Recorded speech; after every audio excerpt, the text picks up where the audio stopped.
Assalamualaikum warahmatullahi wabarakatuh.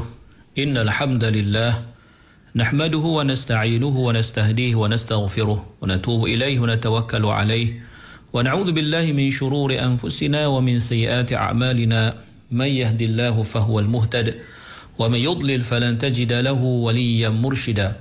Asyhadu an la ilaha illallah wahdahu la syarika lah wa anna sayyidana Muhammadan 'abduhu wa rasuluh wa safiyyuhu min khalqihi wa habibuh. بلغ الرسالة وأدى الأمانة ونصح الأمة وكشف الغمة وجاهد في الله حق جهاده حتى أتاه اليقين. اللهم صل على سيدنا محمد وعلى آله وصحبه وبارك وسلم. أما بعد.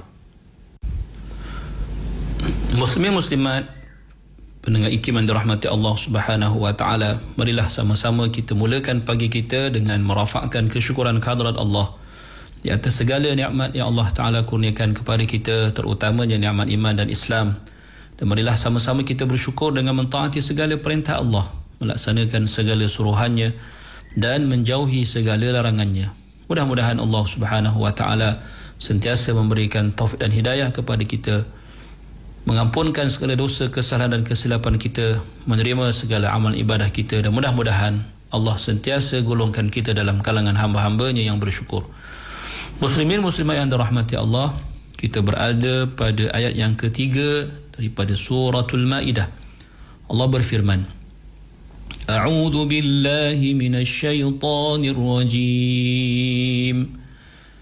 Hurrimat 'alaikumul maitatu wad-damu wa lahmul khinziri wa ma uhilla li ghairillahi bihi والمنخنقة والموقوذة والمتردية والنطيحة وما أكل السبع إلا ما ذكيتم وما ذبح على النصب وأن تستقسموا بالأزلام ذلكم فسق.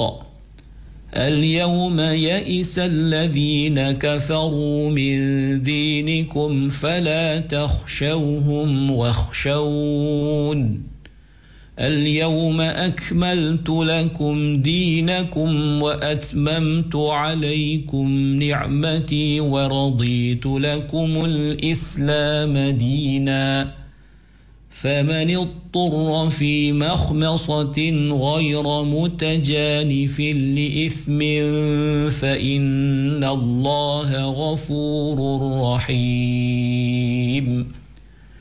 Yang bermaksud diharamkan kepada kamu, yakni memakan bangkai, yakni binatang yang tidak disembelih, dan darah yang keluar mengalir, dan daging babi termasuk semuanya, dan binatang-binatang yang disembelih kerana selain atau tujuan selain daripada Allah, dan yang mati tercekik, dan yang mati dipukul, dan yang mati jatuh dari tempat tinggi, dan yang mati ditanduk, dan yang mati dimakan binatang buas, kecuali yang sempat kamu sembelih, yakni sebelum habis nyawanya, dan yang disembelih atas nama berhala. Dan diharamkan juga kamu merenung nasib dengan undi batang-batang anak panah. Yang demikian itu adalah perbuatan fasik. Pada hari ini orang-orang kafir telah berputus asa, yakni daripada memesongkan kamu daripada agama kamu setelah mereka melihat perkembangan Islam dan umatnya. Kerana itu janganlah kamu takut dan gentar kepada mereka. Sebaliknya hendaklah kamu takut dan gentar kepadaku. Pada hari ini aku telah sempurnakan bagi kamu agama kamu, dan aku telah cukupkan nikmatku kepada kamu, dan aku telah redha Islam itu menjadi agama untuk kamu. Maka sesiapa yang terpaksa kerana kelaparan, yakni dengan memakan benda-benda yang diharamkan, sedang ia tidak cenderung hendak melakukan dosa, maka bolehlah ia memakannya, kerana sesungguhnya Allah Maha Pengampun lagi Maha Mengasihani. Muslimin muslimat yang dirahmati Allah Subhanahu wa taala, dalam ayat ini Allah menjelaskan tentang beberapa perkara yang diharamkan untuk dimakan oleh hamba-hambanya yang beriman, dan menerangkan apa yang termaktub pada frasa illa ma yutla alaikum pada ayat yang pertama. Maka Allah menjelaskan apa yang diharamkan dalam soal memakannya daripada haiwan-haiwan tertentu kerana sebab-sebab tertentu. Maka disebutkan hurrimat alaikumul maitatu waddam. Mari kita lihat satu persatu dalam ayat ini. Bermaksud jenis binatang yang diharamkan oleh Allah Subhanahu wa taala untuk memakannya itu ada 10 jenis. Yang pertama disebut dalam ayat ini al-maitah. Al-maitah diterjemahkan sebagai bangkai. Yang dikatakan bangkai ialah binatang yang telah mati dengan sendirinya tanpa ada sesiapa yang menyebabkan kematiannya. Menurut istilah fiqh, bangkai itu ialah tiap-tiap binatang yang telah mati dengan tidak disembelih menurut syarak atau mengikut syarak. Hukumnya haram untuk dimakan kecuali bangkai ikan dan belalang. Maka apakah hikmah larangan tersebut? Hikmah larangan memakan bangkai kerana ia menimbulkan rasa jijik kepada orang yang sihat perasaannya, orang yang waras pemikirannya. Orang yang memakan bangkai ini ialah orang yang mempunyai tabiat yang tidak baik. Adapun orang yang waras, orang yang sihat keadaannya, yang sejahtera perasaannya, tidak akan sanggup untuk memakan bangkai tersebut. Di samping pada bangkai itu mengandungi kemudaratan atau perkara-perkara yang boleh menjejaskan kesihatan dan sama sekali tidak layak dan tidak baik untuk dijadikan makanan.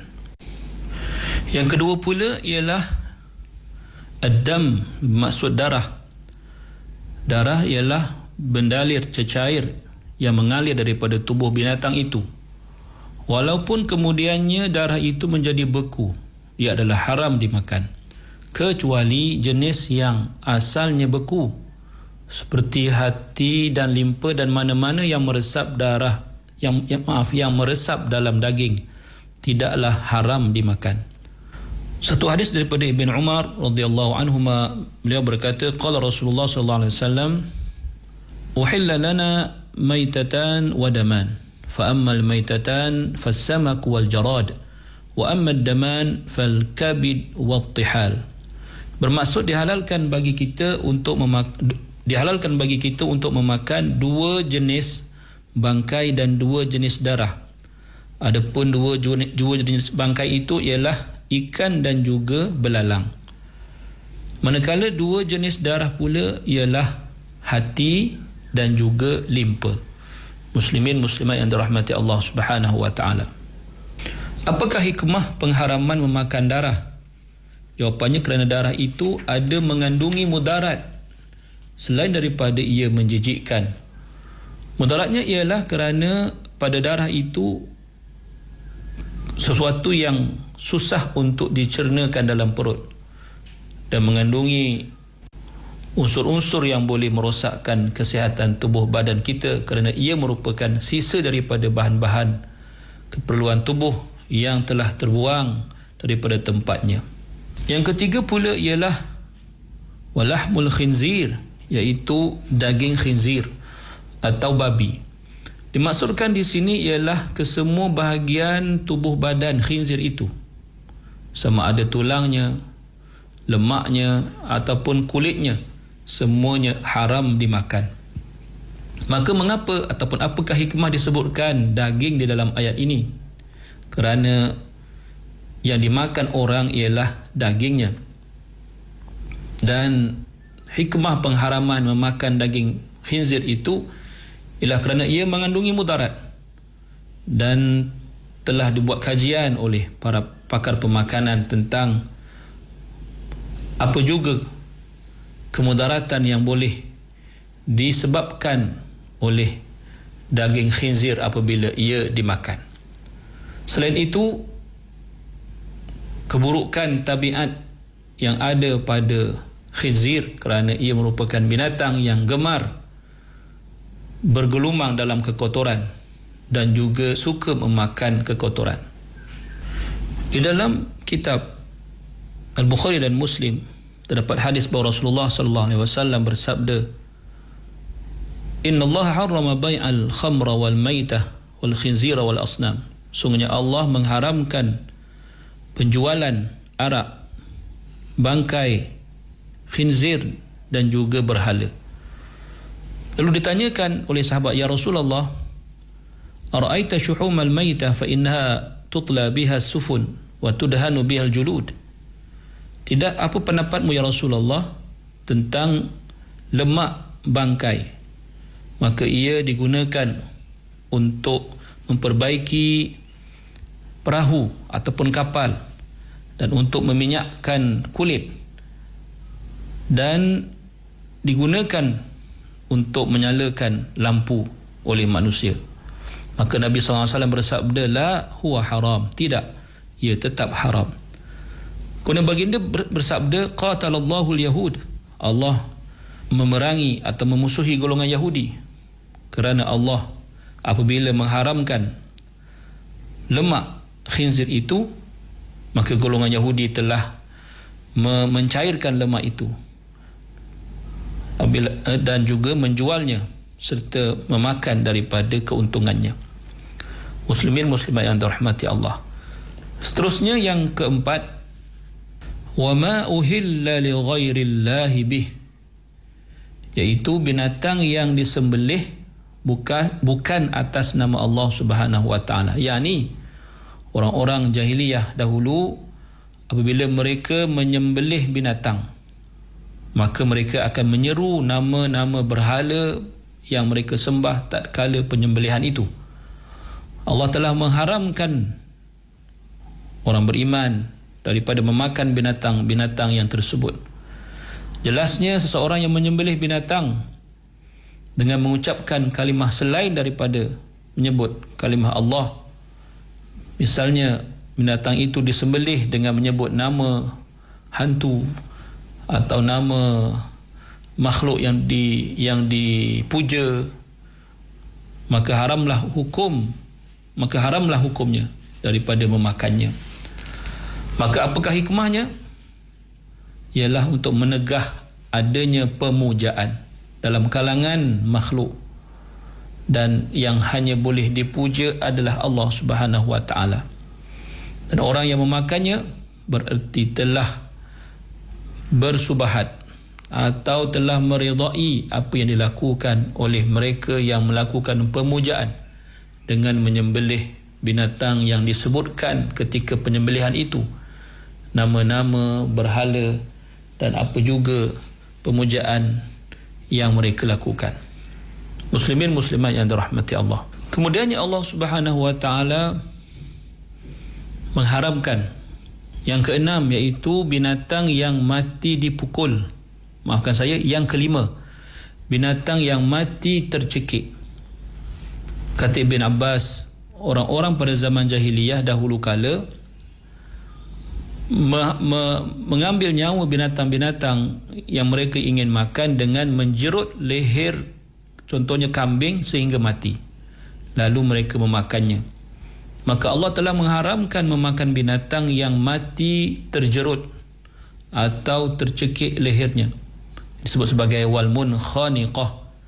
Binatang yang mati tercekik itu samalah keadaannya seperti bangkai, sebab kematiannya tanpa tercurah darahnya. Hanya bezanya bangkai itu ialah binatang yang mati dengan sendirinya tanpa disebabkan oleh perbuatan sesiapa, sedangkan yang mati tercekik itu pula kematiannya berlaku oleh sebab lehernya dijerut orang ataupun terjerut dengan sendirinya. Sementara yang keenam, wal mauqudah, iaitu binatang yang mati dipukul. Kerana orang-orang jahiliyah dahulu kala apabila memukul binatang ternaknya dengan kayu ataupun batu, dipukulnya dengan sekuat-kuat hati sehingga mati lalu dimakannya. Allah telah mengharamkan binatang yang mati kerana dipukul, begitu juga menyebabkan kematian binatang dengan memukulnya itu haram. Perbuatan memukul itu haram, dan binatang yang dianiaya itu juga haram untuk dimakan. Kerana itu Nabi sallallahu alaihi wasallam telah bersabda dalam sebuah hadis, "Inna Allah katabal ihsana ala kulli syai', fa idza qataltum fa ahsinul qitlah, wa idza dhabhtum fa ahsinudh dhibhah, wal yahidda ahadukum syafratahu wal yurih dhabihatahu." Yang bermaksud bahawasanya Allah menyuruh berbuat baik kepada segala sesuatu. Jika kamu membunuh, bunuhlah dengan cara yang baik, dan jika kamu menyembelih, sembelihlah dengan cara yang baik. Biarlah tajam pisaunya, dan biarlah senang yang disembelihnya. Maka binatang yang mati terpukul atau dipukul, samalah hukumnya dengan bangkai, dan matinya tidak disembelih secara syarak. Dan termasuklah juga hukumannya binatang yang mati kerana ditembak dengan senapang, ataupun contohnya dilastik dengan batu. Maka melakukan pembunuhan dengan alat tersebut dikira sebagai menyiksa. Adapun melakukan pembunuhan dengan benda yang tajam seperti berburu menggunakan panah, lembing atau senapang angin yang tidak ditembak dengan kuasa api membakar, maka hukumnya dibolehkan, dan binatang buruan yang mati kerananya adalah halal dimakan. InsyaAllah akan kita sambung lagi. Aqulu qawli hadha wa astaghfirullahal azim li wa lakum. Wassalamualaikum warahmatullahi wabarakatuh.